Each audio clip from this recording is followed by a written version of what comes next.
On this episode of the Hanford Insider, we'll get previews of the Renaissance Fair with Brad Albert and the Moon Festival with Ariane Wing. Rob will give you a rundown of the busy October calendar. Then later, I'll be back with your sports report. This is the Hanford Insider for Monday, September 29th.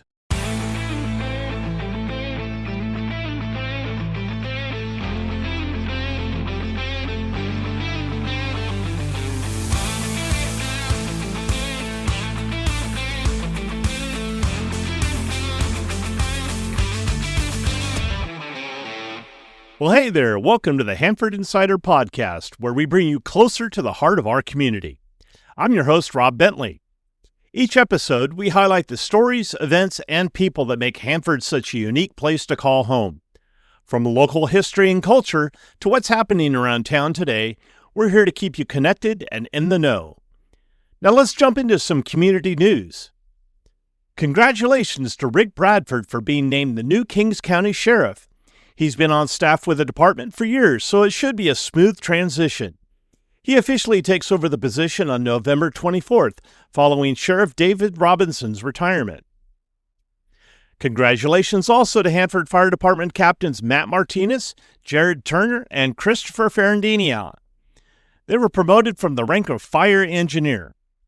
It's exciting to see the growth of the department under the leadership of Chief Daniel Perkins.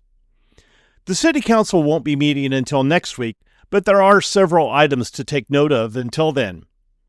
For the last several weeks, the city has been seeking opinions regarding the possibility of hardscaping some of the grass area in the Civic Park to make the area more accessible, especially when the area is resodded after the ice rink is removed in January. Most years, we're lucky if the grass is ready to go by the first Thursday night marketplace in May. Replacing the grass each year is an expensive task, so the city is considering removing the grass permanently in that area and replacing it with simple pavers at a cost of $270,000. Simple concrete would cost $444,000, or they could use a decorative material called lithocrete at $700,000. When the auditorium was originally built, the center section was all concrete. Throughout the years, it's changed between grass and concrete, depending on the scope of the improvements that were being made. If I remember correctly, this last change to grass in the center was made in the 1990s. I'm 50-50 on the improvements. I enjoy the grass, but think having concrete would give us a more usable space for things like concerts, car shows, vendor fairs, and such. I'm wondering what space in that area will look like around the courthouse stage once the Barrel House Brewing and other places open up inside the courthouse. Will we need more hardscaped area? Contact your city council representative and let them know how you feel. Take the survey on the city website. Simply making comments on Facebook will not help. Take the time to research it and then decide for yourself. The City Council is also inviting members of the community to a special open house about the East Lacey Corridor Improvement Project that will be held on Wednesday, October 22nd at 6 p.m. This is your chance to let the leaders know what you would like to see included in this massive upgrade for East Hanford. Finally, I mentioned a few weeks ago that I've been working with the city on this year's edition of the Hanford Christmas Parade. Since the Chamber of Commerce no longer exists, the city decided to take on the event rather than let it go away. The good news is that it will still be held on the day after Thanksgiving. The better news is that rather than making the turn onto Irwin Street, the route has been extended down 7th Street to Reddington Street, adding 2,000 feet of additional seating area. There will be better lighting in the lineup area moved to 6th Street. There'll be enhanced security measures, more trash bins, more restrooms, and I'm proud to share that I'll be hosting an additional announcer's stand along the route. All of these changes have been studied extensively by the committee by looking at surrounding communities and how they structure their events, and we're excited to present this event to the community. All of this does come at a cost, though. Corporate sponsorships and participant fees will be an important factor in providing this event to the community. So when you see the application process that will be released soon, please understand that these changes will make the event safer and a more enjoyable experience for the thousands that attend this annual event. You can learn more about this year's parade on the website at hanford.city/Hanford-Christmas-Parade. I also have a link to the parade website on the Hanford Insider event page for the Hanford Christmas Parade.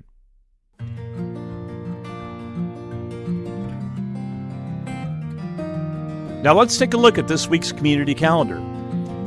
At the Thursday Night Marketplace this week, it's Paint Downtown Hanford Paint Night with entertainment by the classic rock band Wild Hair.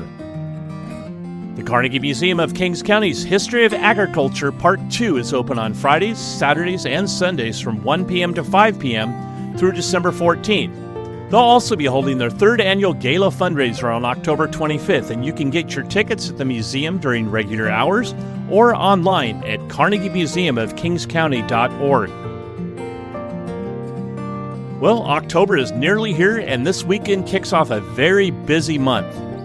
The Renaissance Fair will be held in the Civic Park on October 4th and 5th, and the tribute to the China Alley Moon Festival will be held on October 4th at the Carnegie Museum of Kings County. I'll have more information about these events in just a minute. On October 4th and 5th, the China Alley Preservation Society is presenting a special drama at the Temple Theater called The Truer History of the Chan Family. The Saturday performance is sold out, but there still may be a few tickets for the Sunday performance at 2 p.m. Tickets are free. You can email them at info@chinaalley.com for more information. The Hanford Education Foundation Bourbon Tasting Event will be held at the Hanford High District Farm on Centennial on Saturday, October 4th in the evening. Hanford's inaugural Night Out will be held on October 7th at 4 p.m. in the Civic Park. There will be lots of fun provided by the Hanford Fire Department, Hanford Police Department, and the Public Works Department. On October 11th, it's the United Cerebral Palsy Fall Festival at COS in Hanford from 10 until 1. The Main Street Hanford Oktoberfest is also that day in the Civic Park from 5 to 9. October 18th is the Walk for Life at Calvary Chapel Church. And also on the 18th, it's the Big Griswold LaSalle Rib Cook-Off in the Civic Park. So there's a lot of stuff coming up. If you have an event coming up and you'd like some help getting the word out, let's work together. Send your information to hanfordinsider@gmail.com. Be sure to subscribe to my weekly newsletter to get a complete calendar of events. It's the most comprehensive community calendar available.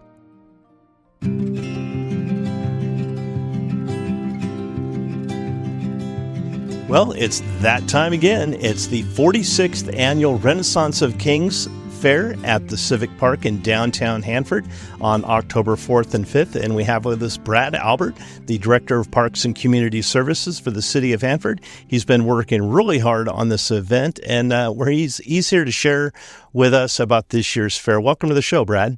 Thank you, Rob. Pleasure to be here. So, Brad, this show is been going on for years, and it is a tradition. A lot of people come to Hanford specifically for this event. And I know last year's event, you went through some major changes in the way that you did things as far as the entertainment and the organization and kind of controlling the gates, as it were. So let's hear about it. Really looking forward to this year's Renaissance Fair. What do we have going this year? So this is our 46th annual, if you can believe it. My understanding is it is the longest reoccurring Renaissance Fair in the state of California. So we're really excited this year. We're working with Seed Square Production. We have increased our budget for entertainment, so we'll have different and new entertainers than what we've had in the past. We have all the guilds. We have all the food vendors. We have all of the arts and crafts and combat demonstrations. So we're looking forward to another great year. So let's hear about the people that come in from out of town. We see setup going on all week, and we know that a lot of people come from out of town and they're spending their dollars here. So I imagine this is a big financial impact on the city of Hanford as well, yeah? Yeah, it really is. Our special events and others within the city are really economic development of bringing in the regional, becoming a regional destination where folks will travel from pretty far away to come into Hanford. This particular event, the Renaissance Fair, our Civic Park is such a wonderful venue with our historic buildings kind of in the park. And so it just really lends a very nice feel with the courthouse square and the staging area. And so we're just really blessed to have a venue like Civic Park. Yeah, and October is a busy month. If you look at that community calendar that I put out each week, you can see that every single weekend there's something going on, be it the rib cook-off or lots of different activities. But we definitely get the month started off with a bang with the Renaissance Fair. Tell us about some of the entertainment that you have lined up this year. Well, we have one that was really a big hit. We'll be returning George the Giant. And George is, I'm not sure how tall or big George is, but he really is a giant. And George will let you staple money onto his body. Of course, he takes those as tips, but he's kind of a fixture on the Renaissance Fair circuit, so to speak. But we have jugglers. We have, of course, part of the entertainer is the whole king and the queen court. And there's a formal procession, formal declarations that are made as part of the event, very much traditional to the days of old. So that will all be happening. Tickets are available online currently. They're $5. We've kept everything the same, or you can purchase your ticket at the gate. We have two entrances, one on Dowdy, one on Irwin. So you can come in from either side of the park. And we're just looking for a wonderful day. It looks like the weather is going to be pretty good. Last year it was very, very warm. I felt sorry for some of the folks in armor. But you never really know in early October. So, but we are looking forward very much. That's great. And you have some great food vendors as well, yeah? We do. And again, these folks go up and down the coast with this that kind of fit the theme and fit the Renaissance era, so to speak. And so we will also have a beer garden. And one thing, because we are fencing now, folks will be able to walk anywhere within the park, within the fence line, so they can go see the entertainment, visit the vendors, see the combat demonstration, visit with the guilds, and kind of be free to roam a little bit, which is a little different than what we've had in the past. Yeah, so Renaissance Fair is coming up on October 4th and 5th at the Civic Park. And then you're going to turn the park because you have the Halloween events coming up, yeah? Yeah, the Fall Festival is right after the Renaissance Fair. So that will feature kind of food vendors. We have pumpkins, we have costume contests, and we work with our local vendors right in Civic Park. And again, a beautiful venue for the Fall Festival there. We won't be doing our haunted house just due to the changing of the courthouse itself, ownership, but we'll be out there and it will be a great event for families and for young goblins and ghouls. And Brad, you and I have shared a lot of time on the show, and I know that we have some great information that we're going to tease you with for the Hanford Christmas Parade and the 2025 edition of Hanford's Winter Wonderland. So you're going to have to tune back in the beginning of November for that information. But we're really looking forward to these activities, Brad, and I'd like to thank you for always being willing to come on the show and talk about some of the great things that there are to do in Hanford. Rob, it's my pleasure. Thanks so much for having me. Well, it's great to have with us once again Ariane Wing from the China Alley Preservation Society. And we've got the Big Moon Festival coming up at the Carnegie Museum on Saturday, October 4th. Welcome to the show, Ariane. Thank you, Rob. It's a pleasure to be here. So, Ariane, we know a lot. The Moon Festival is a huge tradition, but I thought it would kind of be nice to get a little update about China Alley and where the restoration efforts stand at this point. Well, yes, it's been kind of a long lull. On May 12th of 2021, we had our arson fire where a woman set the Taoist Temple Museum on fire. And since that time, we have little by little been able to conserve some of the artifacts that survived. We took a lot of them to conservators in Los Angeles, where it's a very slow, painstaking service because you have to realize many of these items that when I saw them, I thought they were just gone. They were just pieces of burnt wood.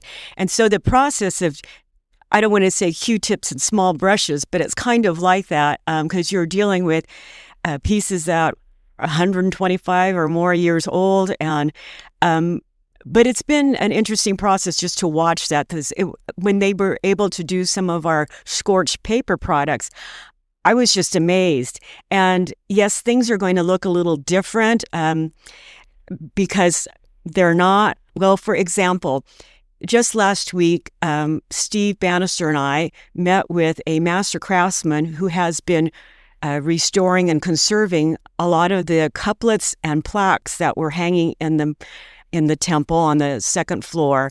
And they're pretty scorched. Like, he examined a few of them and said, this is just beyond repair. But the ones that he was able to repair, that he was bringing back to us, they're gorgeous. They're absolutely gorgeous. But what I had to stop, what made me kind of catch my breath, is that, but they don't look old anymore. They don't have that, the way since I was a child looking in that temple, that they were already old plaques. Now they got a facelift, and like they have their nips and tuck and collagen injections, and they just look a little bit different. But then I have to tell myself, but this is part of our history now, our story. We had a fire, we had arson damage, and this is what way things were able to be conserved, and this is what they look like now. And maybe in 100 years, they'll look a little bit different, but this is the way our story is today. We are also very fortunate that Dr. Sonia Ng out of San Francisco area, she's been working with this since the 1980s. She was the curator for the Hong Kong Museum of History and their new exhibition, which they did a whole gallery. They had been planning this way before the arson. They had a whole gallery set aside in their new building, set just for Hanford's China Alley and our history. And so they took over 100, maybe 120 objects that were damaged, and they've, with their system of putting things back together, they did it. And in fact, our altar was amazing, the restoration, because it was charred. If you go to our website, chinaalley.com, and see the before and after pictures, especially when I say before, I mean before the arson and then the arson, the amount of damage that was done was amazing. And then we'll be posting pictures of the Hong Kong exhibit and what they have been able to restore. It's just breathtaking and amazing, and I'm going to have to stop talking because I can't even describe it. It is so fantastic news. It was, this exhibit will be up in Hong Kong until the end of 2026, and I hope a lot of people will be able to see it, because it shows to me that all was not lost. Yeah, all was not lost, for sure. So we know the restoration efforts, tireless. People have worked for 5 years since the arson fire. And do you have maybe a timeline as to when we might see China Alley activated again? Well, it can't be soon enough for me. I know that when the Hong Kong exhibit is over, things should start coming home, and hopefully by that time, our building is structurally stable. The Temple Museum is structurally stable. It's just repainting, repairing, all of those kind of things. But I'll tell you what the real holdup is. In fact, Steve and I were just talking about this last night. The real holdup, quite frankly, is money. If Oprah would call me, this thing could be done much quicker than it is now. Doing this kind of conservation, it's tedious by the hour and very expensive. For instance, some of you will remember the lanterns that we had hanging on the second floor of the museum, and they were beautiful. They were glass with beads and all this work, and they are being restored, but it costs over $10,000 a lantern, and we had 8 of them, I believe. So, there's, it's like I said, if it just takes time and money, and money being probably kind of a little bit more. Yeah, well, I know you've applied for lots of grants, and you can go to the website at chinaalley.com and learn about the history of China Alley. And there's also donation links and volunteer links on how you can become a member of the China Alley Preservation Society. And one of the locations that you can do that is at the upcoming Moon Festival.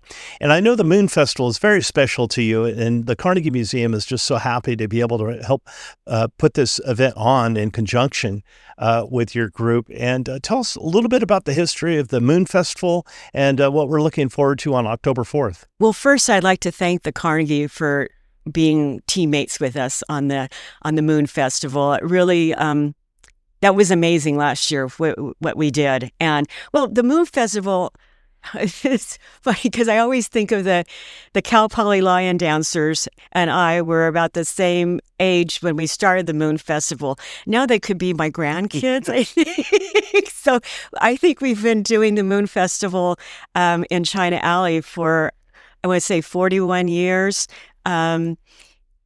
Boy, that was courageous of me to date myself. but and then we had the COVID arson lull, and then I was really happy when you came and said, let's do a Moon Festival together. But it's just really an amazing day, even though we're in the Carnegie, but there's so much history with the Carnegie that I feel that, and we're not very far from China Alley at the Carnegie Museum location. So I feel that visitors, they can spend the day and have fun in the Carnegie Garden with doing Moon Festival things and watching the Gumyo Taiko and the Cal Poly Lion Dance team. And then if they want, they can drive down to China Alley where it all started a billion years ago. But it's the Moon Festival is on October 4th from noon until 5 p.m. with the performances at 2 and 4. And there'll be, I know the Carnegie's got some food trucks lined up. There's going to be the Salad Bowl Kids group has their booth. I think they do henna painting. We've got, I call him Origami Ray. He'll be there. We have quite a few other booths. And so I think it'll be a really great afternoon. Yeah, we're really looking forward to all of the booths. Last year was such a fantastic time. The weather was a little warm, but it looks like this year's weather is going to be just perfect. So again, the tribute to the China Alley Moon Festival will be held on Saturday, October 4th from noon until 5 p.m.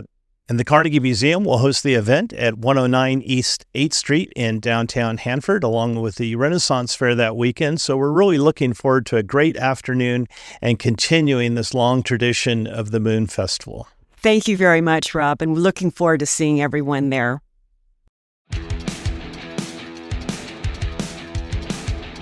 And now it's time for Hanford Insider Sports with Eric Bentley.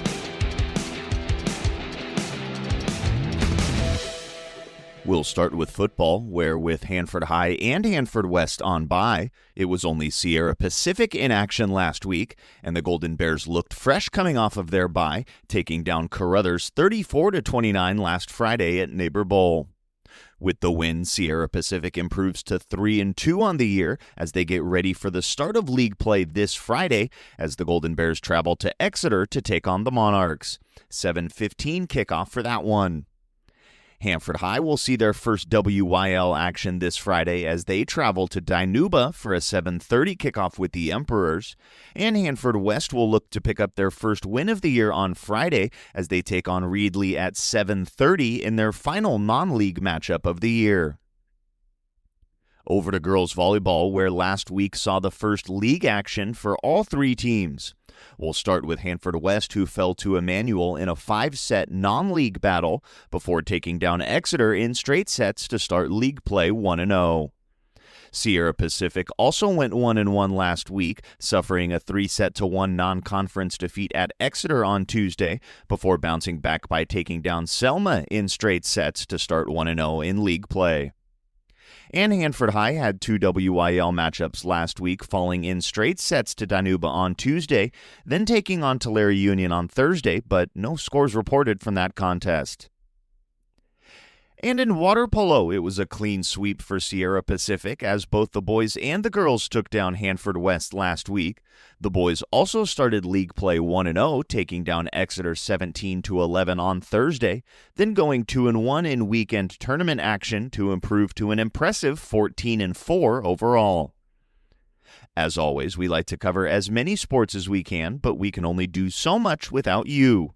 Any sport, any team, any level, if you have a score report or a story idea, please let us know at hanfordinsider@gmail.com.